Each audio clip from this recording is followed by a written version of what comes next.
can't even play. Listen, you gotta be a pro, baby. You gotta be a pro. Yeah. How's everything? I can't complain. How about yourself? I'm like you. I see you got the quarantine look, man. Yeah, you must gotta have it because you ain't got no haircut. No, I got a cut. Oh. I got a cut. I cut myself. I went back to college days and brought it back. Yeah. I took the one against. Yeah, man. So, just introduce yourself, tell everybody, what you do. Mm-hmm. And, I'm Mark Williams, Team FOOTPRINTZ. I'm basically a basketball trainer. Started doing that maybe 10 years ago, 2009, 2010 area. Started doing that full time. Started primarily as a basketball coach. I worked a lot with a lot of teams here. And August Martin High School, where I coach on the high school level. But prior to that, I was coaching on the college level in Vermont. Did like 3 years up there in Vermont. I was the head coach of an NAIA school. So I've pretty much been around a long time. And then I moved back to New York in 99, 98, 99, something along those lines. And then started. I was born in 99. Man, that's crazy. I know. And then from there I started coaching high school basketball as a JV coach actually underneath Joe Lasher, RIP, who just recently passed away. So I've been. Yes, sir. So I've been doing that since I retired in 2015. And then just been full-time training basketball throughout the whole every day. Yeah, your man KP is trying to take your shirt. My shirt? What's up with that shirt? Oh yes, I'm in my soccer vibe. Next couple of days is soccer vibe.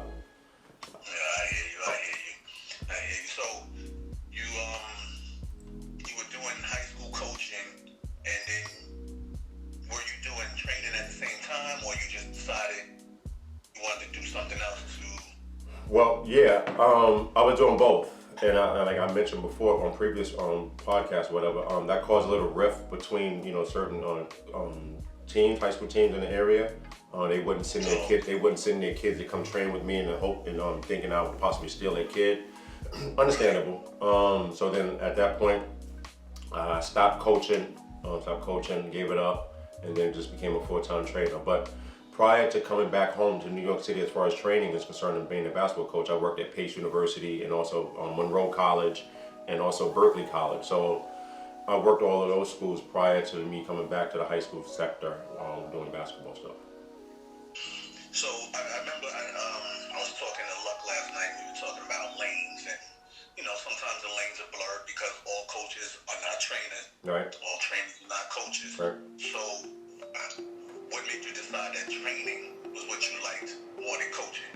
Because obviously you could do both. Yeah, I still get a little coaching in when I work with the adult players on a street ball circuit. But the reason why I chose to primarily do training because there's a lot more people that need to be trained as opposed to people who need to be coached. And I thought that a lot of people were lacking as far as the fundamentals are concerned. And that definitely was something that I focused a lot of my team efforts on, and then also helping the community as a whole to get better dealing with fundamentals. I thought that was just lacking throughout, and it still is to a certain extent today.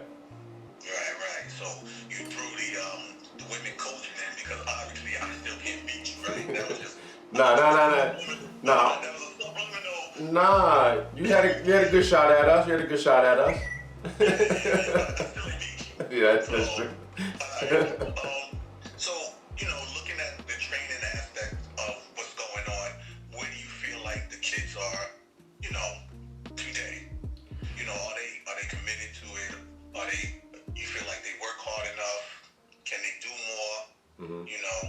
Well, I think that everyone can do more, obviously. I'm not sure about the commitment level as far as players wanting to get better.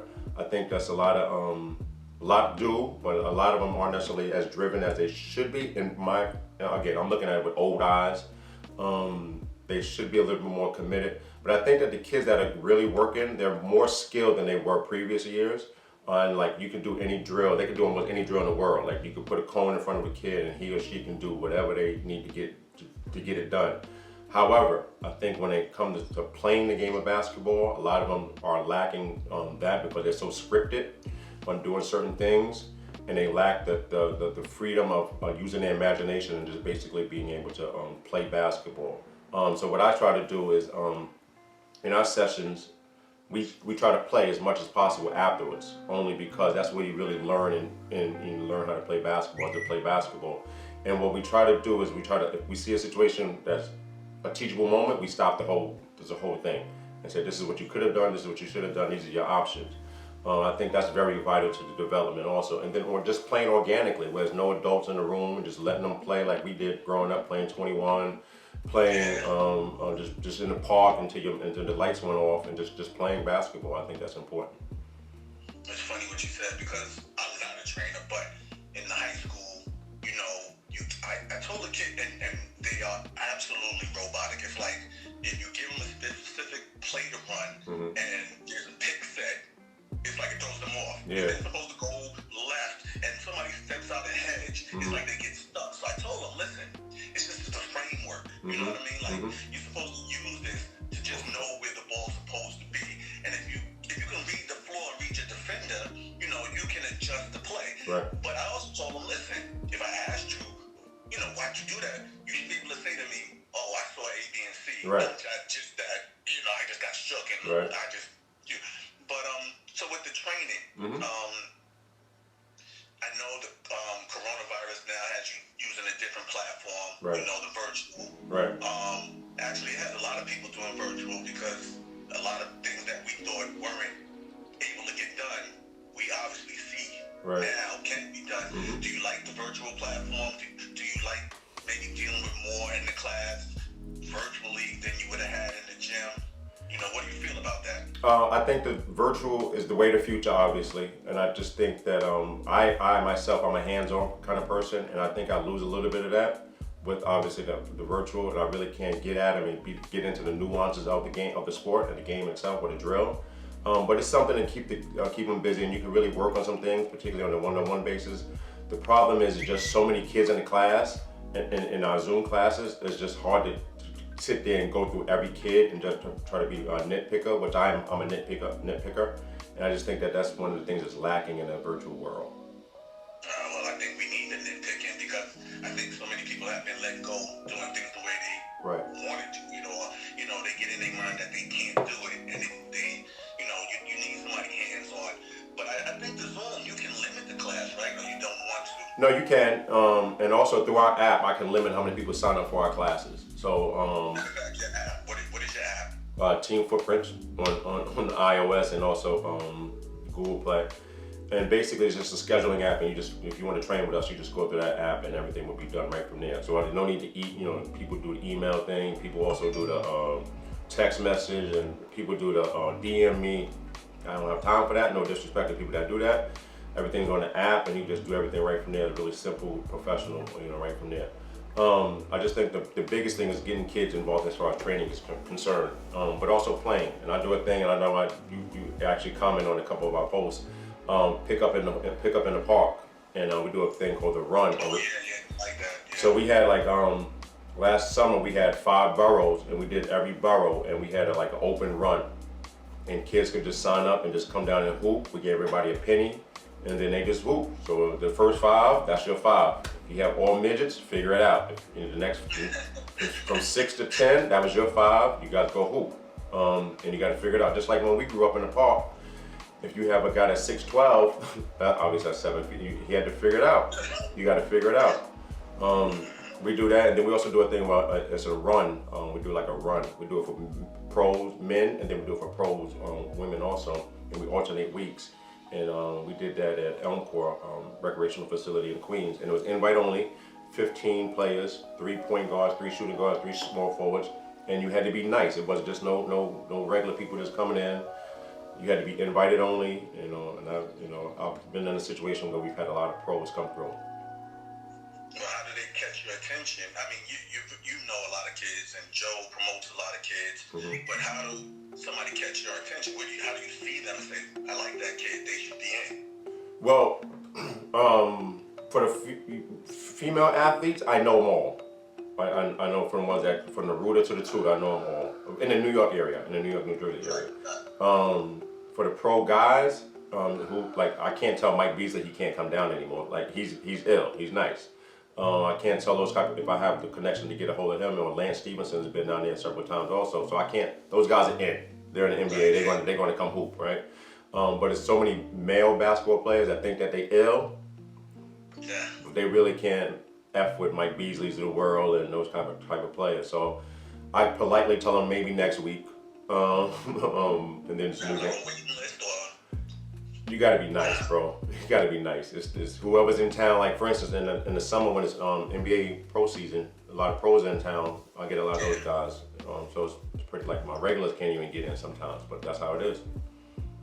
That sounds cool. That sounds cool. How many people actually are within your company? How many people do you have? Work as trainers with us. We have 4 trainers. Is this a full-time thing, or is this like everybody has a job, but we make time to train? Well, I'm the only one that does this full time. Charles Jones does. He works up at Alexandria Lutheran. He does something with Team First with Tyrone Grant. But he comes to us on Thursdays. He works with us on Thursdays. He has a Thursday night. My ace is Markia Alexander, a young lady who played for me at August Mountain High School. Now she's grown up and now she's a teacher and she trains after work. So I'm the only one that does it full time. Oh, okay. You thinking about going back to August Mountain and maybe trying to get the team? Nope. Nah. You know, maybe I can get you out my way at Janice's tournament or something. Get you out the way. No. That's the only thing I'll do is I'll do the West 4 and then that's West 4. Yeah. I'm cutting down myself. So with the training and the kids, and I know now it's virtual, so we got to go back to when everything was the old normal, and you were able to be hands-on. You had a lot of committed kids that, what do you figure that the turnaround time is for a kid to see improvement, or you know, should a kid start really young? You know what I mean? Like coming at, I don't know. I've been seeing you coach really young kids. Train really young kids, like 6th graders, 7th graders. Do you have that? Yeah, we do. Actually, Markia runs primarily our youth, and that's basically we have a K through 3 group too. Kindergarten to 3rd grade, we have a group there, and we have a 4 to 6. To be honest with you, and I'm not here to promote anything like I'm not the greatest 4 to 6 trainer. 4th grader, 6th grader, I'm not I'll do it. I can do it, but that's not my forte. I'm 7th and all the way up. So Markia primarily runs that. Her and Charles do that. So we run the whole gamut. We run from kindergarten all the way up to the professionals. So we're fortunate to be in that position, and we have a lot of people coming through. That's basically it. Yeah, do you feel like there is ever overtraining? You know, because some people complain like, oh, you know, you're always in the gym, you overtrain, you know, you get tired. Do you think there's such thing as overtraining? Yeah, I think your body needs a break. And I'm sure just like you, we're older, so primarily we grew up playing not only one sport, we play multiple sports. So particularly in the small school environments, you're going to play a lot more sports. So you may play softball, you may play soccer, you may play football, whatever the case may be. I think that's missing now, and we're specializing a little too early. And you know, Michael Jordan didn't just start playing until he was 12, 13, whatever the case might have been. He's playing baseball at the time. So I think that we can overtrain at some point, so the kids just start getting pissed off and start hating the sport. Particularly when their parents are yelling at them so much. It's just so, I just think we can bring back a little bit of training and let them play organically and let them just be a kid at some point. So would you do the parents have to drop the kid off and go and come back, or you let them stay in the gym? Oh, parents can stay. Yeah, parents stay. But they don't. Luckily, I have parents that they're not in a position where they just want to start yelling on the side. A couple of them, they to push their kids, but we pretty much run everything. They don't have to do too much anything. Okay. We see people run the gamut in training. I saw somebody dribbling the ball, punching the punching bag, and I'm like, I'm not sure how that comes into play in training. So when you're looking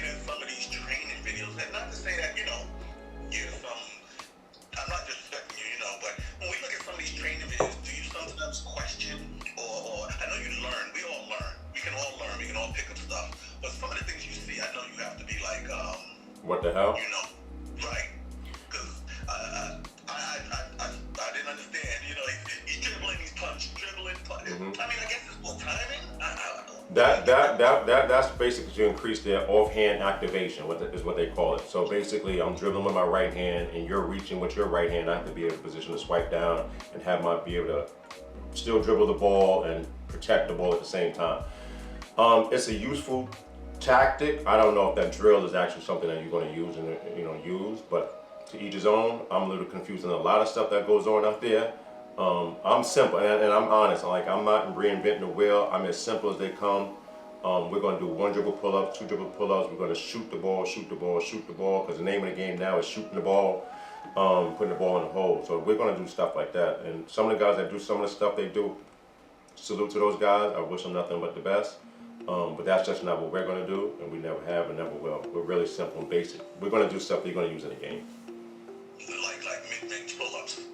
Yeah, despite what people believe, we still believe the mid-range is still alive and well. Well, it has to be. Everybody can't shoot a 3. Right. And obviously, we're not playing post positions anymore. Do you like the positionless basketball, or? Yeah, I'm cool with it. I was a big guard, so I post up a little bit too. I was a little chunkier back in the day, so I got in the box and posted up. So I was cool with the positionless basketball. But I think to the point now, it's getting to the point where we have Joel Embiid doing step backs out there, and I think that he could probably be best served doing something else. But that's just me, and that may be me looking at the game with old eyes again. But who knows? But I think it's important that we have. There still should be a 5. There still should be a 4. Whether his or her skill set is different than back in the days, still should be a 3, 2, and a 1. It still needs to be those positions, but everyone should be able to do those type of things, not full time. Like if I worked at a 6'5" center and from New York City, she can't expect to be able to a point guard, but she still should be able to handle the ball in a position where she can do something. Yeah, like maybe a Breonna Stewart type of. Right. So she's a stretch 4, stretch 5, whatever. You can shoot it, handle it a little bit, but she's not necessarily going to break you down off the dribble and get a bucket all the time. I just think that sometimes we get stuck in doing that type of stuff and helping actually hurting the kid a little bit. Okay. So, do you have a lot of bigs coming to you for ball handling? Do you work on post? What do you think in general we need to work on to make girls New York City basketball better?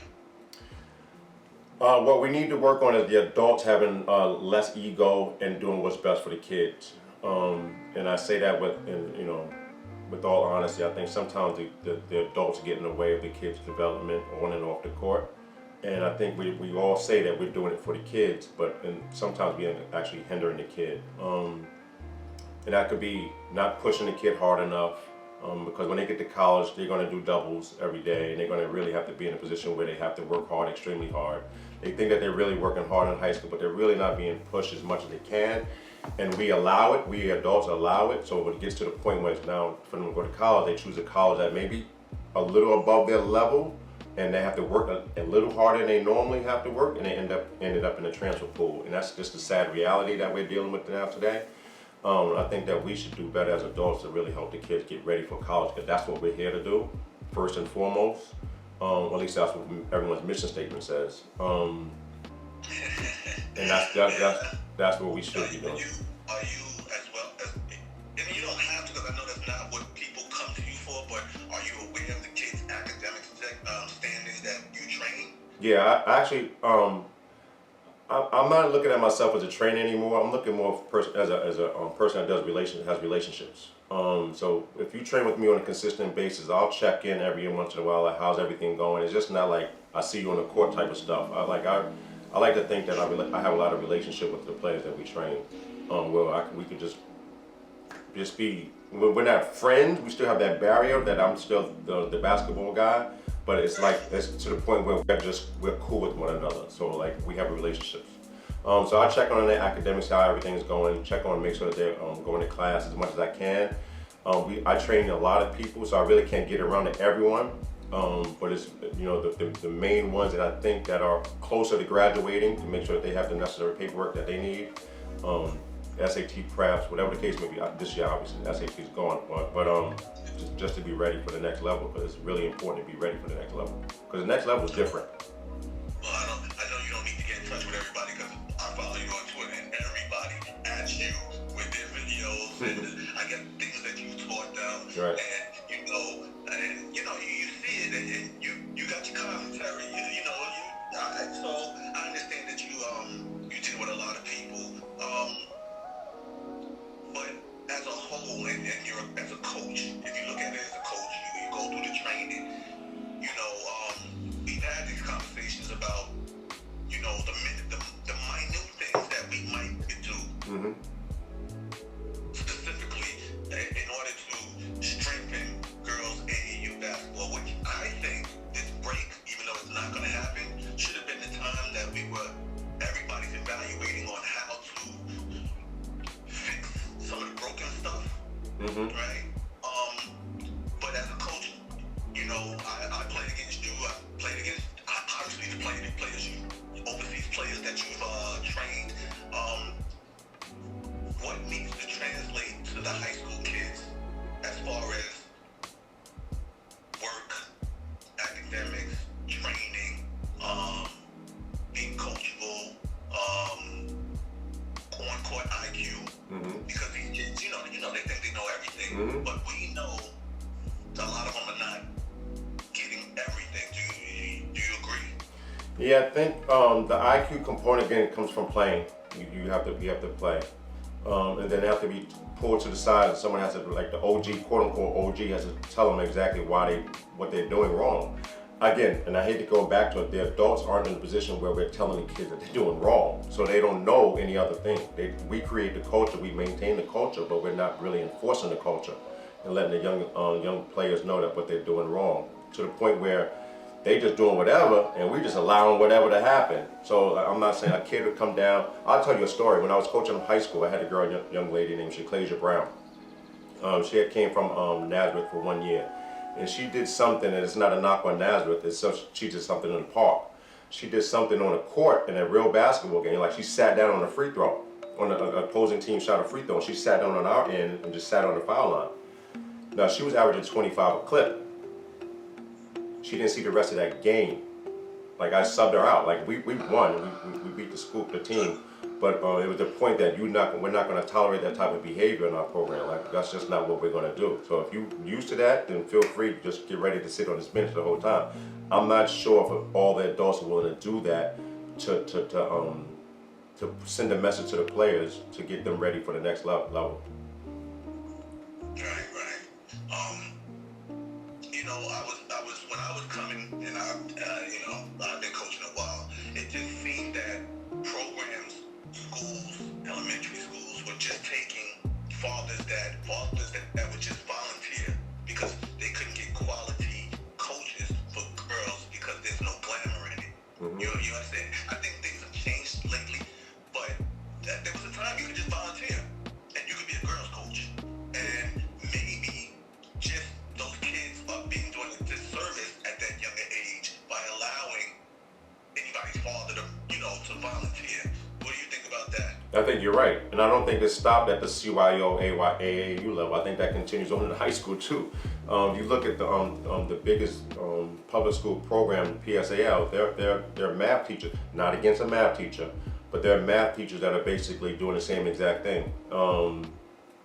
It's just the way it is. It's not a big market for coaches. There's a big market out there for coaches, and people aren't necessarily feeling that need. It's sad because at that particular age, you're looking at what they say that the kid really develops between 13 and 15 years old, when they start really developing, and those kids really need to be enforced on exactly what they need to learn at that particular age, and they're really not learning it at the time where they really need to learn it, because they're not being taught from the person that doesn't know exactly what he or she's doing. So that's sad. And then again, as a parent, if I'm coaching, my son or daughter is going to be the number one. Like, I'm sorry to say it, like my son was going to be the number one. So if you're in that position, you're the other coaches, other players, you know that your son is not going to beat the coach's son out as far as playing time is concerned, which is not fair, but that's just a stark reality that we work in right now. So I think that the kids are being done a really big time disservice for that. Is that boys and girls, or you see Both. it more on the girls? Both. Boys. Both. Yeah. Both. Because I see what happens is, well, your kid, like you said, my kid, all right, is not going to be starting ahead of the coach's son or daughter. So, you know, my kid is not good. Right. You know what I mean? So, I think how do we, and I know it's almost impossible to align trainers with programs, because everybody, if you align with a program, then people don't want to send their kids Correct. to you.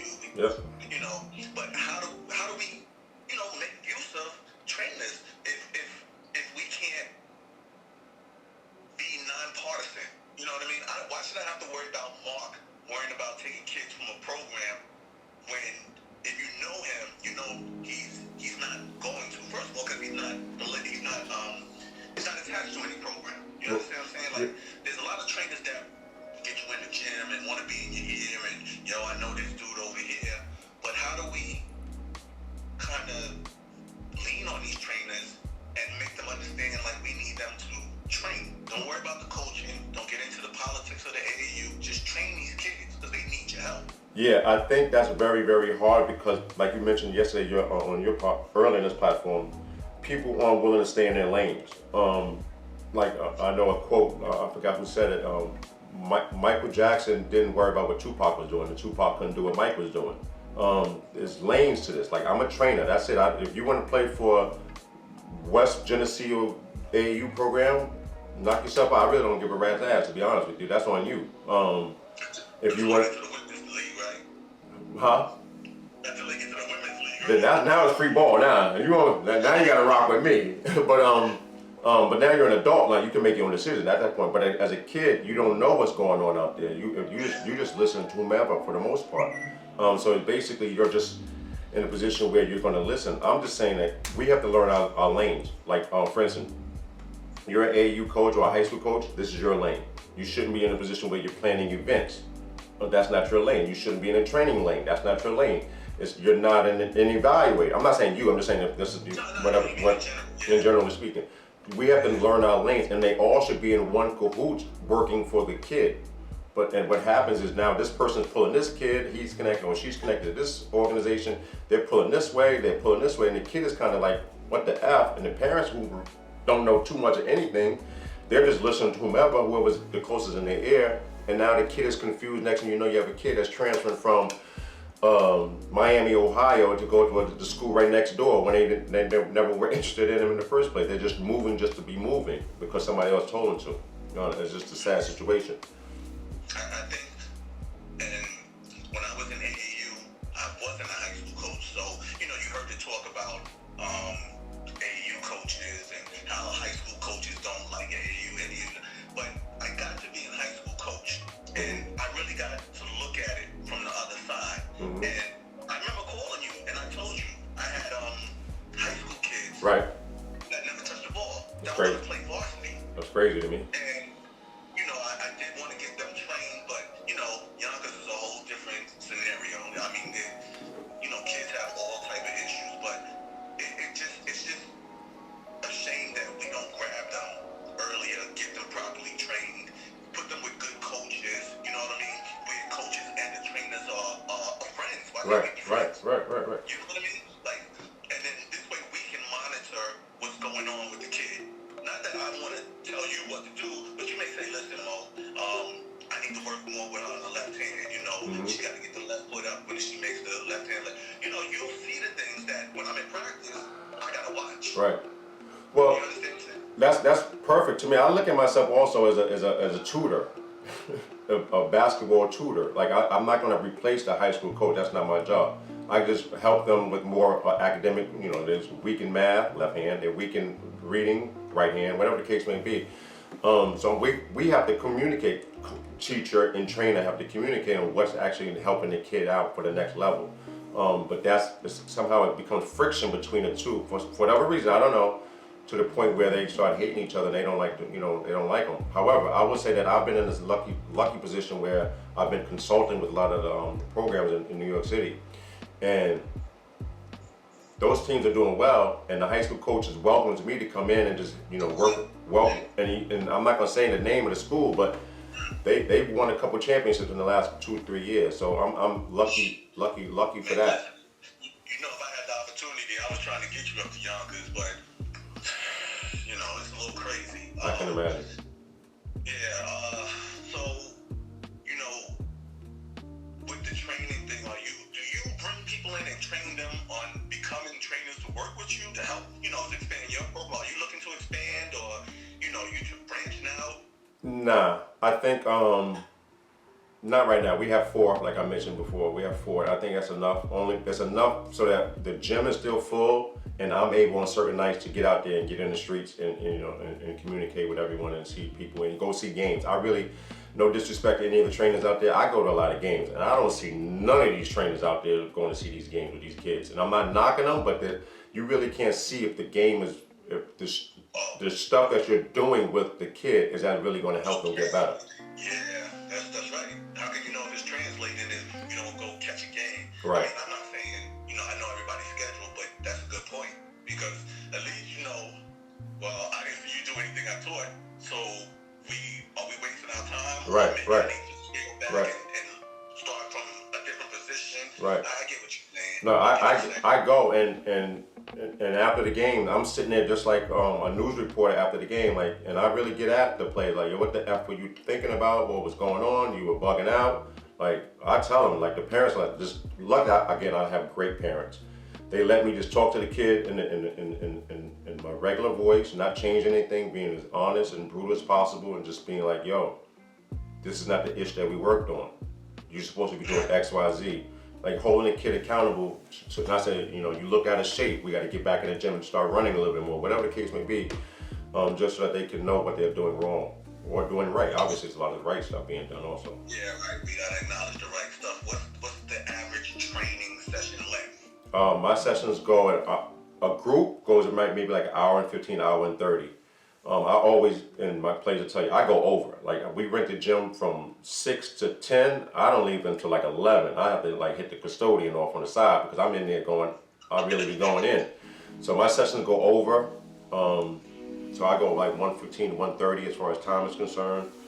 Individual, like hour and 10, really going in. We really go in. Yeah, that's about right. I know this is a throwaway question, but you train everybody the same, right? There's no girl training, boy training. We just training. Yeah, we train, but the message comes across differently. I could be a lot more forceful sometimes with guys. I think because I still play, and I may really get out there and really try to play against them.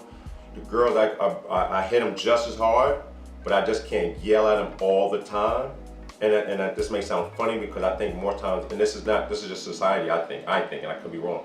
Sometimes the self-esteem for some players are low, and you have to raise it up. Whereas some guys, you have to break it down. So I like to build up our players a little bit more than some others. I'm not going to berate nobody. That's not my child. I have one child, and that's the only person I should be berating. Everyone else, I'm gonna tell you, to be honest with you, and say, do you want this? I can't want it more than you. At the end of the day, that's just like I'm here. So, are you having any issues of, we have this thing in New York, instead of trying to build, other programs, try to break it down, so, hey, you shouldn't be going to Mark because, like, you have a lot of that? Yeah, that's normal though. I think that's with any business though, and that brings out the competitor within me. Just like it should bring with the competitor with anyone else. Like, for instance, let's say hypothetically a player up in Yonkers decided to go train with Fred Johnson, right? And as opposed to come down to me in Queens or wherever I'm at, I can't be mad. I understand it, but that person shouldn't be shitting on me. He shouldn't be yelling at me, getting mad at me. He should just we should be in competition with one another, and I offer something different than Fred Johnson made, but I can't be mad at him. That's just the way it is. It's business. Yeah. So, I mean, do you have the thing like we have where in order to get the customers or the kids, they, I guess you just answered that. I mean, because at AAU, if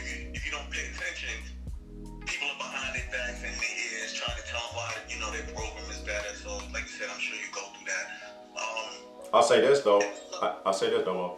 At the like I mentioned, I don't see anybody at regular season games or any other trainers. But when it was championship day, everybody. oh my God, it was a who's who, right? Every trainer and their mother was there, and to the point where I'm seeing a lot of posting, and like a kid, let's say a kid that works out with me like 3 times a day, 3 times a week, but goes to this one person on one day. I see them posting the picture of the kid in one workout, saying my person did XYZ, did XYZ. I'm just sitting there like laughing because I don't post like that. Like I'm not in a situation where I'm gonna brag about who we work with. That's not about me in no way, shape, or form. So they just sitting there doing that stuff, and it looks comical to me. To me, it looks comical, only because now it looks like you're clout chasing to me. Just to me, it looks like you're clout chasing. And not to be funny, I do pay attention to your Twitter. Your kids always at you. It's never you adding them. I mean, you will reply and Right. You'll make a joke. Right. But they always trying to show you like, yo, I'm working. Right. Look at this move. You know what I mean? So we do know that the kids obviously understand that you have their best interests at heart. Right. So what about in the summers? Are you outside or are you in the gym? No, we in the gym. We're in the gym. No outside. Well, until I guess this year we will be outside. Thank you, Corona. The rims ain't up there, so I don't know. Yeah, that's true too. But What do you think? What do you think about this? Like, the grade changing and I mean, we have to have the rims off the backboards right now. I get it. Mm-hmm. And even if they say the parks are open in June, I don't really see a lot of people out there. Mm-hmm. But the one thing I'm going to say, and I'll put money on this, I guarantee you they don't put the rims up in our neighborhoods early. So yeah, I'm gonna co-sign that. I would agree with that. yeah, you're not gonna get in the parks. I agree with that. So, So yeah, because it's summertime, we're still inside. We're still doing our sessions inside. Our sessions start 6 o'clock, 7:15, and then 8:30. That's our schedule. But in the summertime, we move everything up like 2 hours. So we probably go like 4, 6, and then 8 o'clock, and we out. but now, isn't all of this gonna change that? Because even the schools you're in don't really know whether they're letting people in. Right. If they can let people in. So it's really gonna change up everything where you're still gonna be more virtual than hands-on. I hope that I'm able to go hands-on only because that's when I'm best served. But I'm cool with virtual. I'm cool with virtual. Okay. Yeah, I'm not gonna. I don't want to jeopardize nobody's life, liberty, and stuff like that. Yeah, I'm old, so I ain't got that many more years anyway, so I can't do that.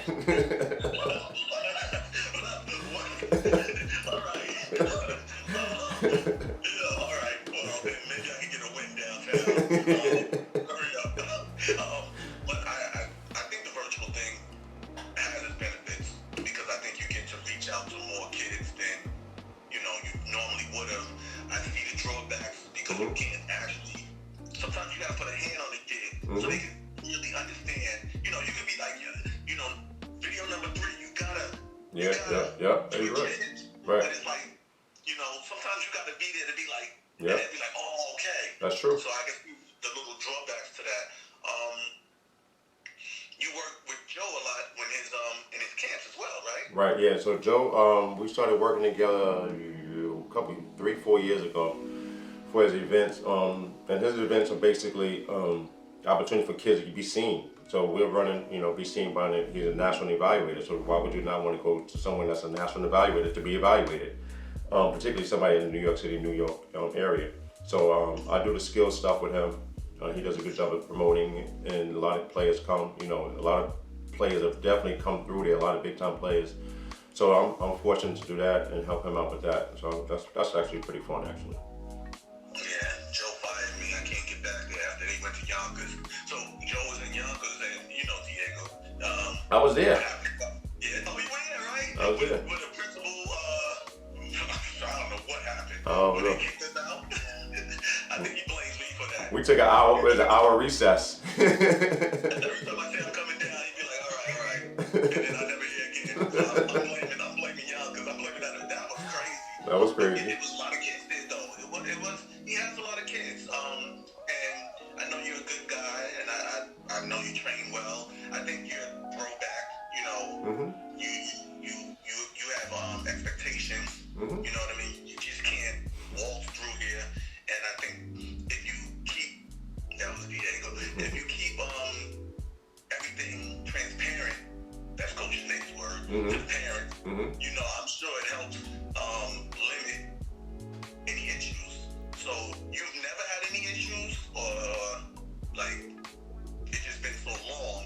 Wait, as far as with parents, like a parents. I had to tell a parent one time let his kid be a kid because he was going too hard. That was I've had a couple of upset parents, like my class didn't start on time. I'm cool with that. They get out of the gym too late because I'm going over the time, stuff like that. Nothing where they nothing crazy. Nobody wanted to fight me. So I'm good. Listen, things get crazy sometimes, but I don't. Yeah, why would they? It ain't like you can't start their kid in the game. That's the only people they want to fight. Right, that's true. And I'm a tutor. You can fire the tutor. You don't have to come back. Right. Yeah, you don't have to come back. Yeah. I think Joe was reminding us that was Diego, and it was 115 degrees that day. It was. Yeah, it was pretty hot, but he still had a lot of people in there. Well, it was hot because we had 2 gyms. We used 2 gyms that day, I think. I don't remember being in one. So it was the main gym, and it was like a gym from the right-hand side because I had my man. Luckily, I'll say this. Luckily, I'm in a position where a lot of trainers really cool with me. So if I have above and beyond an event that's like really big, like Joe's events, I can outsource a couple trainers, and they come really and they do a good job with me. And that's what I was gonna say. I know you do that too. Like you don't. If it's an abundance of work, you're not one to kind of keep it to yourself and like try to do as much as you can, more than you can. You more to bring in extra people, to kind of help and they'll get exposure. They meet clients, because that's what it's about. Man, I think it's not about me. It's not about my company. It's about those kids, man. Whether male or female, it doesn't matter. Because I work with both. It's about those kids. And if I only have one trainer, obviously I can't help everybody at that particular time. If I know somebody that's just as competent, he or she can go in there and work with the kids also, because it's not about me. It's not about me at all. No way, shape, or form. Okay. So your sessions are every day? Or Yeah. You can virtual sessions are every day, and the app has all of this information. Yeah. It's a free app. The app is free. Yeah, you can download the app free. But we actually, because I use my living room to do the training. I have a pretty big. I'm in Queens. We have grass and stuff like that here in Queens. I use my living room, but if it's raining, like today it rained, so I had to cancel the classes because some of the parents and the kids don't necessarily have access to the inside facility, as far as their living room, dining room, kitchen, whatever the case may be, or basement. So I just cancel it just in general because they use outside the park or outside their building, whatever the case may be. So I don't want to hurt nobody, get nobody in a position where they're gonna get wet and stuff like that. So like now with the virtual, what are you concentrating on? Is it like, because like you said, we're not dribbling balls in the house. So what are we doing? Stretches? What are we doing? Nah. No, No, we straight ball handling for 30 minutes straight. 30 minutes, 40 minutes straight. Dribbling in the living room. I'm in the living room. I'm moving my furniture. I think I broke my TV twice, but we're doing drills. Like we're doing basic. We start out. We have 2 different classes. I have a 4th grade to 8th grade class. So that's just basic, not basic ball handling, but it's not the combos that you would do for if you get older. And then I have the 9th grade all the way to the pros. And I have pros and people that's getting ready for the NBA. They're in the class. I have a couple McDonald's All-Americans, one in Atlanta who chimes in every Saturday. She's in the class. A couple McDonald's All-Americans from the West Coast. And they're all in the class doing the same drills that a 9th grader from Hastings would do. And I don't blow nobody up and like, oh, that's a McDonald's All-American, or that's somebody that's going to the league and nothing like that. We're just here for work, and when it's time to go, I give everybody a virtual pound, and I hang up. So I don't want to be in a position where they're gawking at the girl that played. That's oh my God, yeah. This person is. Yeah, I get you. You had this segment, you and your assistant, where what was it? Asked you a question. It was a segment that you used to have. You don't do that anymore? The assistant podcast. No, it was you and the. Oh yeah, 30-second Q&A. Yes. We were supposed to start filming in March.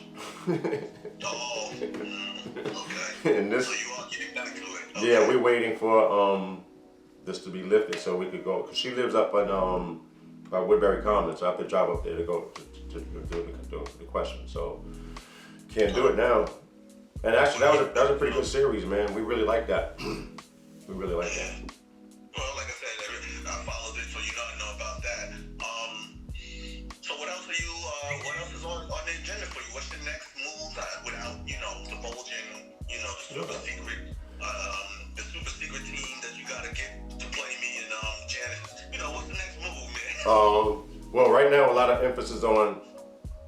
We have a lot of friends that assistant coaches right now, and they've really been helping out as far as giving me information as far as the podcasting. So I've been interviewing these guys and young ladies regarding their plight to get more players into the assistant coach world. I think that we're doing the kids a disservice if we're not really pushing them forward as far as getting into that realm, if they're interested in that realm, for the life after basketball.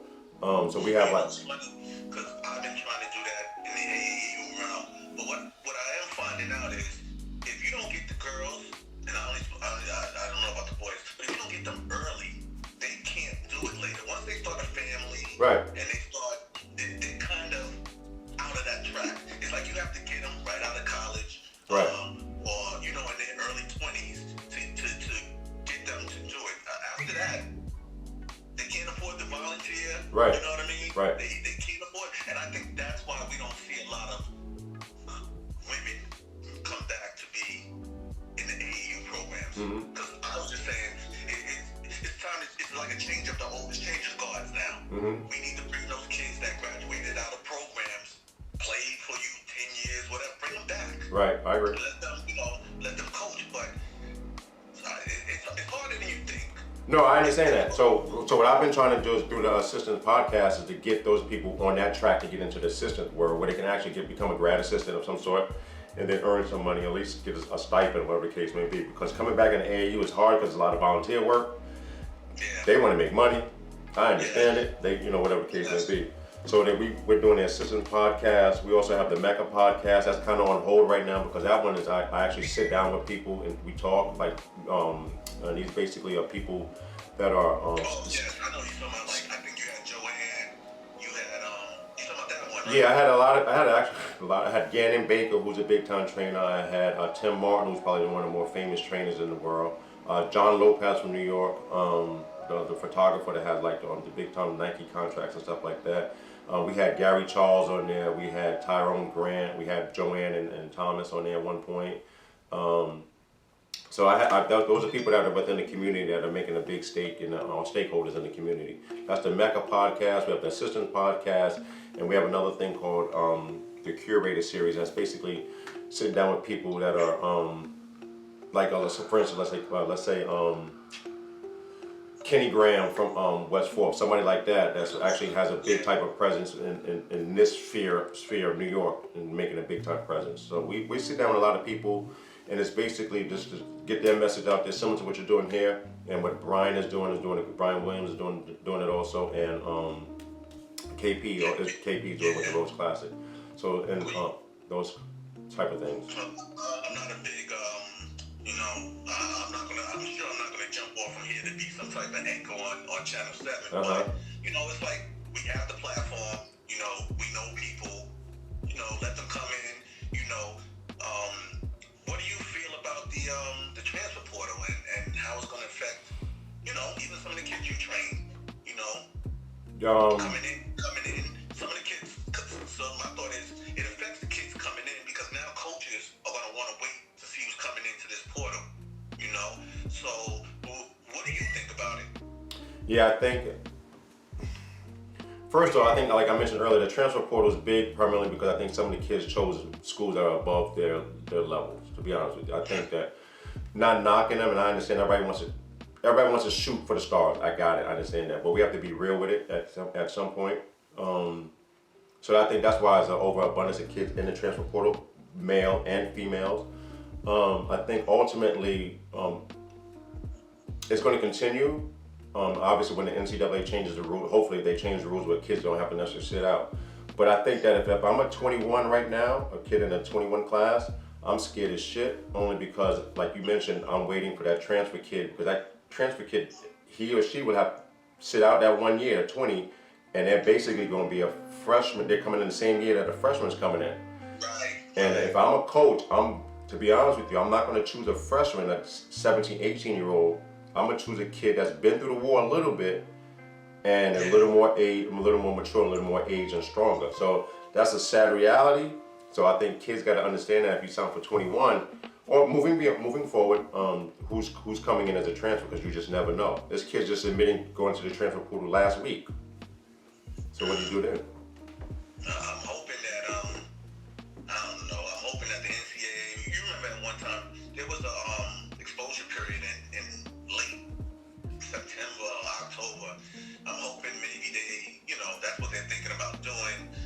To give some of these kids an opportunity.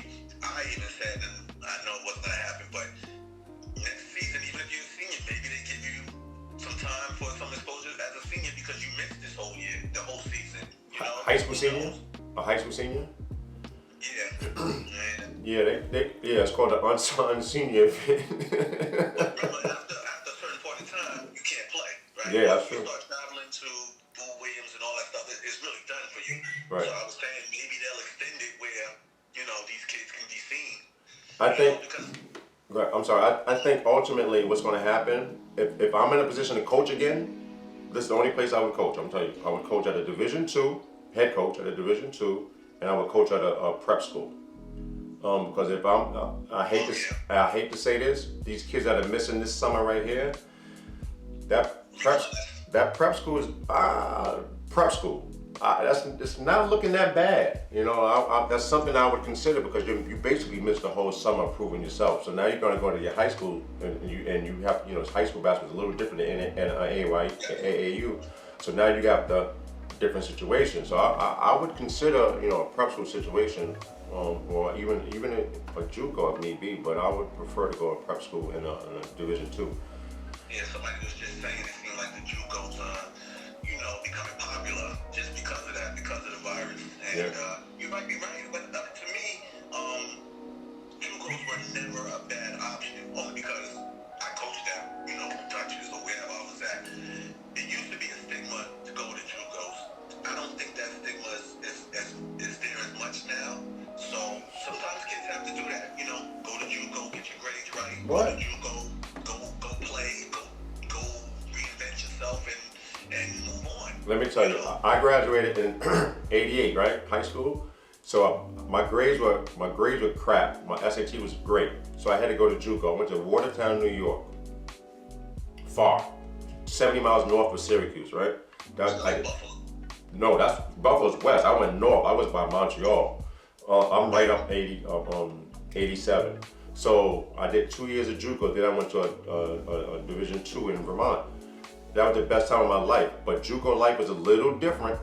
You have to be like a dog a little bit. But for the most part, but it was frowned upon. But I played against Steve. Yeah, I played against Steve Francis. The next year, Larry Johnson came through. He didn't get a piece of me. I don't want no part of that. But Steve Francis, he was at Allegheny. Some players from New York that was all over the place, like Columbia Green. Duchess was pretty good back then. FIT was pretty good. So JUCO will create a beast if need be. But it's definitely a different type of basketball. I loved it, and I still go back up to my school every now and then. It's just cold as shit. So you saying with this whole situation, people have to be open to those JUCOs, the prep schools, all the things that they weren't open to. They got to start evaluating their options, because a lot of them, we're already in June, it feels like to me. Yeah, it's one big day. Yeah, it's May now. Yeah, you're right. Everybody's thinking you can get a AAU in.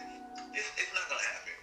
Like I said, those 21 should think about, prep schooling or whatever the case may be.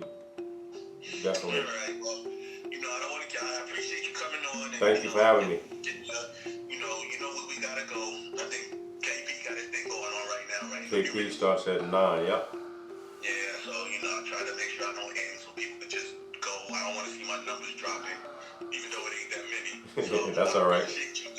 And we'll talk on the phone. Yeah, you got it, man. Thank you for having me. I appreciate it. Keep going, though. Don't stop. Man. Have a good night, man. You too. Be safe. All right. All right, bye.